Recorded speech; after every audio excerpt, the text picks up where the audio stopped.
ഓം ഗും ഗുരുഭ്യോ നമഃ. ഓം ഗം ഗണപതയേ നമഃ. ഓം സം സരസ്വത്യേ നമഃ. ഓങ്കാരപ്പൊരുളാം ജഗജ്ജനനീ നിൻ പാദം നമിച്ചന്വഹം ശങ്കാഹീനമുരച്ചിടാം സവിനയം സത്യം പരം ധീമഹി. ഓം സർവചൈതന്യരൂപാം താം ആദ്യാം വിദ്യാം ച ധീമഹി ബുദ്ധിം യാന പ്രചോദയാത്. കൂജന്തം രാമ രാമേതി മധുരം മധുരാക്ഷരം ആരുഹ്യ കവിതാശാഖാം വന്ദേ വാൽമീകികോകിലം. രാമായ രാമഭദ്രായ രാമചന്ദ്രായ വേധസേ രഘുനാഥായ നാഥായ സീതായ പതയേ നമഃ. ഹരേ രാമ രാമ രാമ ഹരേ ഹരേ, ഹരേ കൃഷ്ണ കൃഷ്ണ കൃഷ്ണ ഹരേ ഹരേ. എല്ലാവർക്കും നമസ്കാരം. വാൽമീകി രാമായണത്തിലെ അയോധ്യാകാന്ഡം 119 സർഗം വ്യാഖ്യാനം.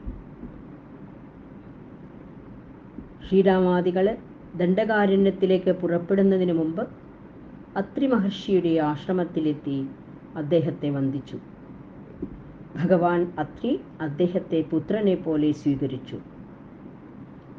അദ്ദേഹം സ്വയം സൽക്കരിച്ച് ആതിഥ്യമെല്ലാം നൽകി ധന്യനായ സൗമിത്രിയെയും സീതയെയും സാന്ത്വനിപ്പിച്ചു. അത്രി മഹർഷിയുടെ പത്നി അനസൂയാദേവി ധർമ്മജ്ഞയും വലിയ തപസ്വിയുമാണ്. പതിവ്രതാധർമ്മത്തിന് ഉത്തമ ഉദാഹരണമാണ്. 10,000 വർഷങ്ങൾ മഴയില്ലാതെ ഇരുന്നപ്പോൾ കൊടും തപസ്സിലിരുന്ന് ജലവും ഫലമൂലങ്ങളും സൃഷ്ടിച്ച് ലോകത്തെ രക്ഷിച്ച് ദേവന്മാരുടെ സങ്കടം തീർത്തിട്ടുണ്ട്. അങ്ങനെയുള്ള വൃദ്ധയായ തപസ്വിനിയെ മഹർഷി അവർക്ക് പരിചയപ്പെടുത്തി. സീതാദേവി ഭക്തിയോടെ അനസൂയയെ നമസ്കരിച്ച് സ്വയം പരിചയപ്പെടുത്തി. കുശലങ്ങൾ അന്വേഷിച്ചു. ധന്യയായ സീതയെ കണ്ട് സന്തോഷിച്ച് ആ ദേവി സാന്ത്വനപൂർവം പറഞ്ഞു, ഭാഗ്യം, നീ ധർമ്മദർശിനിയാണ്, ധർമ്മം അറിയുന്നവളാണ്. രാജ്യവും ബന്ധുക്കളും മറ്റെല്ലാം നഷ്ടപ്പെട്ട് കാട്ടിൽ കഴിയുന്ന രാമനെ നീ അനുഗമിക്കുന്നുണ്ടല്ലോ. ഭാഗ്യം, അതാണ് ഭാഗ്യം. സ്ത്രീകളുടെ ഉത്തമ ധർമ്മം അത് തന്നെയാണ്. അത് നീ അനുഷ്ഠിക്കുന്നുണ്ട്, ധർമ്മം അറിയുന്നവളാണ്. ആ സീതയുടെ സ്വഭാവം കണ്ട് അനസൂയാദേവി വളരെ സന്തോഷിച്ചു. നഗരസ്ഥനോ വനസ്ഥനോ പാവിയോ പുണ്യശാലിയോ ആരുമാകട്ടെ, സ്വഭർത്താവ് ആർക്കാണോ പ്രിയനാകുന്നത് ആ സ്ത്രീകൾക്ക് വിശിഷ്ട ലോകങ്ങൾ കൈവരും. സീതേ, ഞാൻ ആലോചിച്ചിട്ട് നീ ചെയ്ത വൻ തപസ്സിന് തുല്യനായ ഇദ്ദേഹത്തെക്കാൾ സർവഥാ യോഗ്യനായ മറ്റൊരു ബന്ധുവിനെ കാണുന്നില്ല.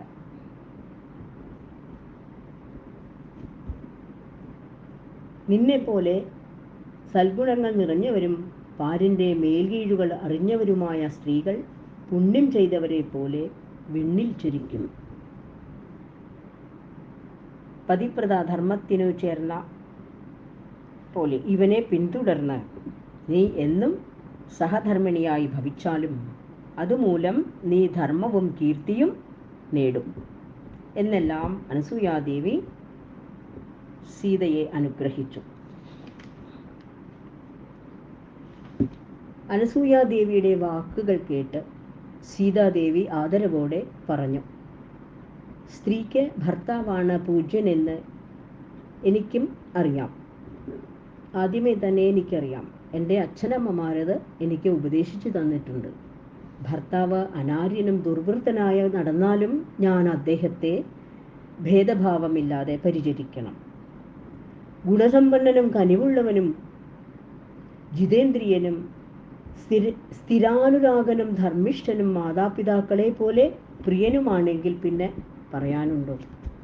ശ്രീരാമൻ അങ്ങേയറ്റം എല്ലാവരെയും തുല്യമായി കാണുന്നു. മാതാപിതാക്കളെ എല്ലാവരെയും അതേമാതിരി അവരവരുടെ തരത്തിൽ എല്ലാവരെയും ഒരുപോലെ സ്നേഹിക്കുന്ന ആളാണ് അങ്ങേയറ്റം ധർമ്മിഷ്ഠനാണ്, സർവശ്രേഷ്ഠനാണ്. അങ്ങനെയുള്ള ശ്രീരാമനെ ഞാൻ പരിചരിക്കണം എന്ന് പറയാനുണ്ടല്ലോ, പറയേണ്ട ആവശ്യമില്ല. വിവാഹ സമയത്ത് എൻ്റെ അച്ഛനമ്മമാരും എനിക്കിത് പറഞ്ഞു തന്നിട്ടുണ്ട്. ശുശ്രൂഷയല്ലാതെ സ്ത്രീക്ക് വേറെ തപസ്സില്ല.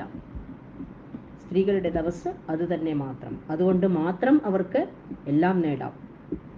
സാവിത്രി പതി ശുശ്രൂഷ ചെയ്ത് സ്വർഗത്തിൽ സസുഖം വസിക്കുന്നു.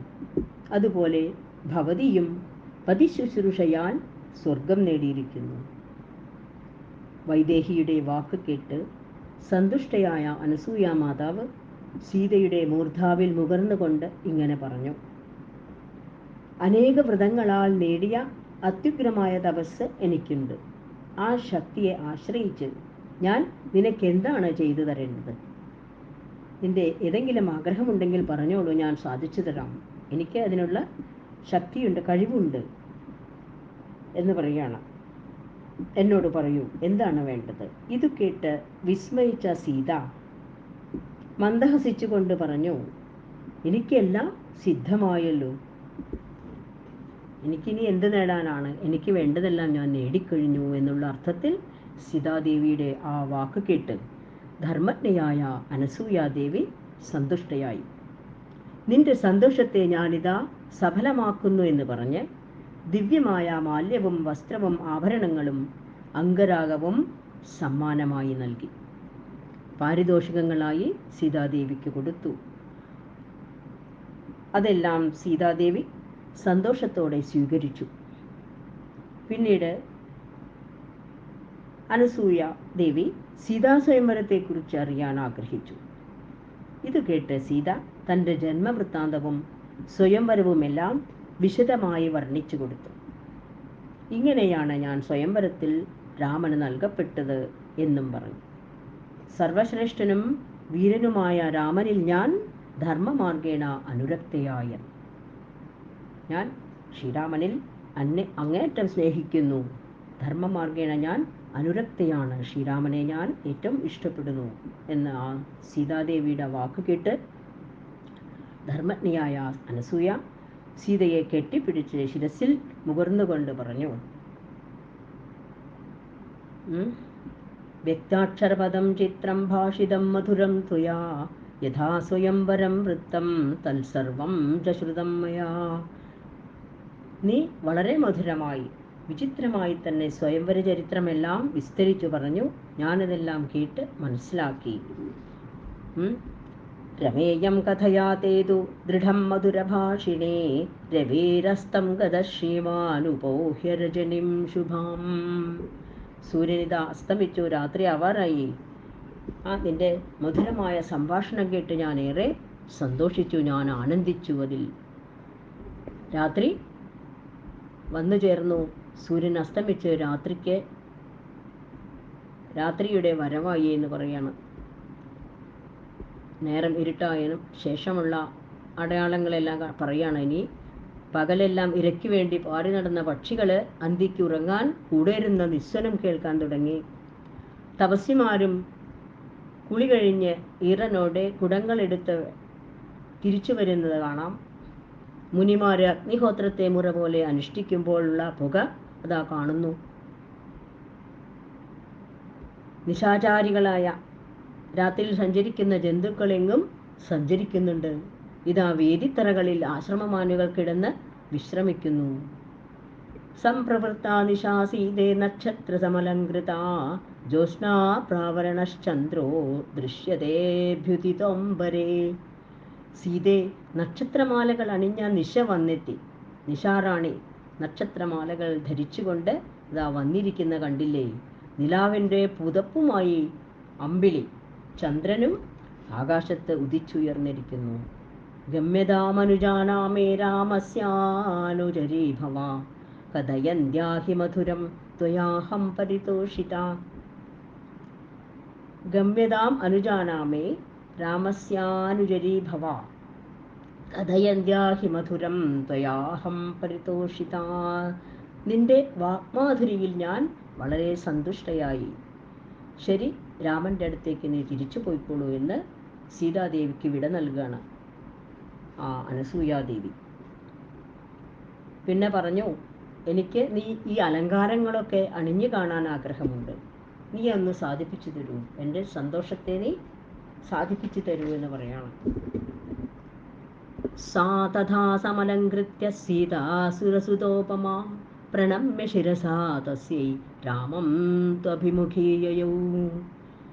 ദേവസുതോപമയായ സീത അതുപോലെ അലങ്കാരങ്ങളിൽ അണിഞ്ഞ് അവളെ താണുവണങ്ങി ശ്രീരാമൻ്റെ അടുത്തേക്ക് പോവുകയും ചെയ്തു. അലങ്കാരങ്ങളെല്ലാം അണിഞ്ഞുകൊണ്ട് സീതാദേവി അനസൂയാദേവിയുടെ മുമ്പിൽ വന്നു നിന്നു.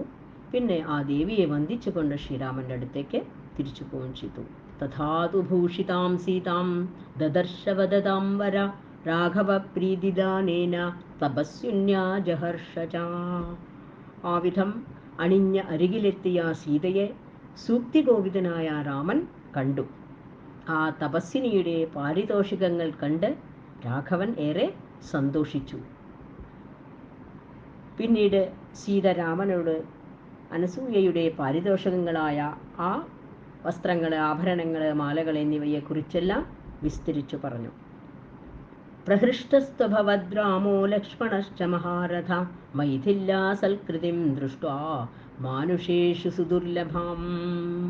സാധാരണ മനുഷ്യന്മാർക്ക് ദുർലഭമായ ആ സൽക്കാരം, ദുർലഭമായ ആ സൽക്കാരം സീതയ്ക്ക് ലഭിച്ചത് കണ്ട് ആ ശ്രീരാമ ലക്ഷ്മണന്മാർ അത്യധികം ആനന്ദിച്ചു.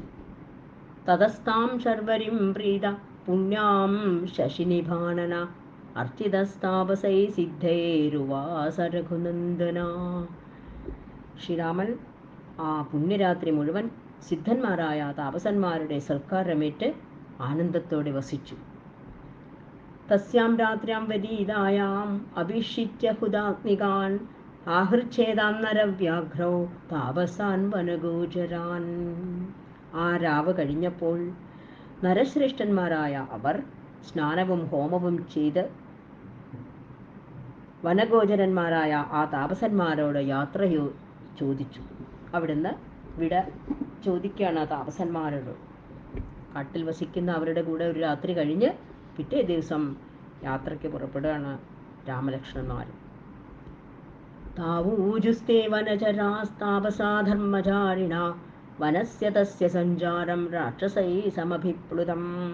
ധർമ്മചാരികളും വനത്തിൽ വസിക്കുന്ന ആ താപസന്മാർ, ധർമ്മചാരികളായ ആ താപസന്മാർ അവരോട് രാക്ഷസന്മാർ മൂലം ആ കാട്ടിൽ സഞ്ചരിക്കാനുള്ള വൈഷമ്യത്തെക്കുറിച്ച് പറഞ്ഞു.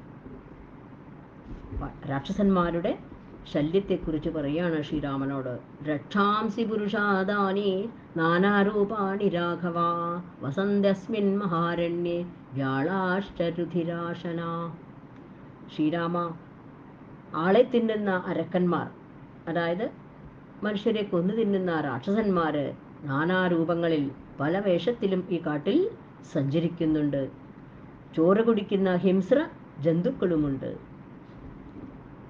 ഉച്ഛിഷ്ടം വാ പ്രമത്തം വാ താപസം ബ്രഹ്മചാരിണം അതന്ത്യസ്മിൻ മഹാരണ്യേ താൻ നിവാരയ രാഘവ.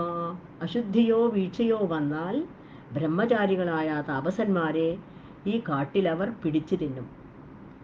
ശ്രീരാമ, അവരെ നീ ഇല്ലാതാക്കണം എന്നെല്ലാം അപേക്ഷിച്ചു ആ താപസന്മാർ. യേശപന്ഥാ മഹർഷീണാം ഫലാന്യാഹരതാം വനേ അനേന ദുവനം ദുർഗം ഗന്ധും രാഘവതേ ക്ഷമം. മഹർഷന്മാർ കാട്ടിൽ നിന്ന് കായ്കൾ കൊണ്ടുവരാൻ പോരുന്ന വഴിയാണിത്. ഫലമൂലങ്ങളെല്ലാം കൊണ്ടുവരാൻ കാട്ടിലേക്ക് പോകുന്ന വഴി ഇതാ കാണുന്നു. ഈ വഴിയിൽ കൂടി അങ്ങയ്ക്ക് യാത്ര തുടരാം എന്ന് ശ്രീരാമൻ ആ വഴി കാണിച്ചു കൊടുത്തു കാട്ടിലേക്കുള്ള. ഇതീരിത പ്രാഞ്ജലിസ്തപസ്യഭേ ദ്വിജൈകൃതസ്വസ്ത്യയന പരന്തപ വനം സഭാര്യ പ്രവിവേശ രാഘവ വനം സഭാര്യ പ്രവിവേശ രാഘവ സലക്ഷ്മണ സൂര്യ ഇവാഭ്യമണ്ഡലം. ഇങ്ങനെ കൂപ്പുകൈയോടെ മംഗളാശംസകൾ നേരുന്ന ആ താപസന്മാരെ വന്ദിച്ചുകൊണ്ടവർ കാട്ടിലേക്ക് പ്രവേശിക്കുകയാണ്. അവരെല്ലാവരും, താപസന്മാരെല്ലാം ആശീർവാദം മംഗളാശംസകൾ നൽകി അവരെ യാത്രയാക്കി, തൊഴുത് യാത്രയാക്കിയ അവരെ ശ്രീരാമനും സീതാലക്ഷ്മണ സമേതനായി എങ്ങനെ സൂര്യൻ കാർമേഘത്തിൻ നിരയിൽ മറയുന്നുവോ അതുപോലെ തന്നെ വനത്തിൽ പ്രവേശിച്ചു. വനത്തിൽ ശ്രീരാമനും മറഞ്ഞുപോയെന്ന് പറയാണ്. ഇങ്ങനെ സൂര്യൻ കാർമേഘനിരയിലേക്ക് കാണാതെ ആവുന്നല്ലോ, അതുപോലെയാണ് ശ്രീരാമൻ ആകുന്ന സൂര്യൻ ആ വനത്തിലേക്ക് മറഞ്ഞുപോയത്, അപ്രത്യക്ഷമായത് എന്ന് പറയുന്നു.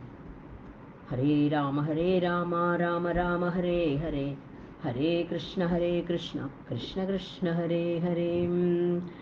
ഇവിടെ അയോധ്യാകാന്ഡം പൂർണ്ണമാവാണ്. ഇനി അടുത്തത് ആരണ്യകാന്ഡമാകാം. അത് വളരെയേറെ കഷ്ടമുള്ള ഭാഗങ്ങളാണ്. ശ്രീരാമൻ രാക്ഷസന്മാരുടെ, ദുഷ്ടമൃഗങ്ങളുടെ ഉള്ള ആ കൊടും വനത്തിലേക്ക്, ദണ്ഡകാരണ്യത്തിലേക്ക് യാത്ര തുടരാണ് ഇനി. അതെല്ലാം നമുക്ക് അടുത്ത സർഗങ്ങളിൽ കേൾക്കാം. അതുവരെ എല്ലാവർക്കും നമസ്കാരം. സ്വസ്തി പ്രജാഭ്യാം പരിപാലയന്താ ന്യായേന മാർഗേണ മഹിം മഹീഷ, ഗോബ്രാഹ്മണേഭ്യഃ ശുഭമസ്തു നിത്യം, ലോകാ സമസ്താ സുഖിനോ ഭവന്തു, ലോകാ സമസ്താ സുഖിനോ ഭവന്തു. കായേന വാചാ മനസേന്ദ്രിയേർവാ ബുദ്ധ്യാത്മനാ വാ പ്രകൃതിസ്വഭാവാൽ കരോമി യദ്യത് സകലം പരസ്മൈ നാരായണായേതി സമർപ്പയാമി. സർവം നാരായണായേതി സമർപ്പയാമി. ശ്രീകൃഷ്ണാർപ്പണമസ്തു. ശ്രീജഗദംബാർപ്പണമസ്തു. ഓം ശ്രീ ഗുരുഭ്യോ നമഃ. ഹരി ഓം തത്സത്.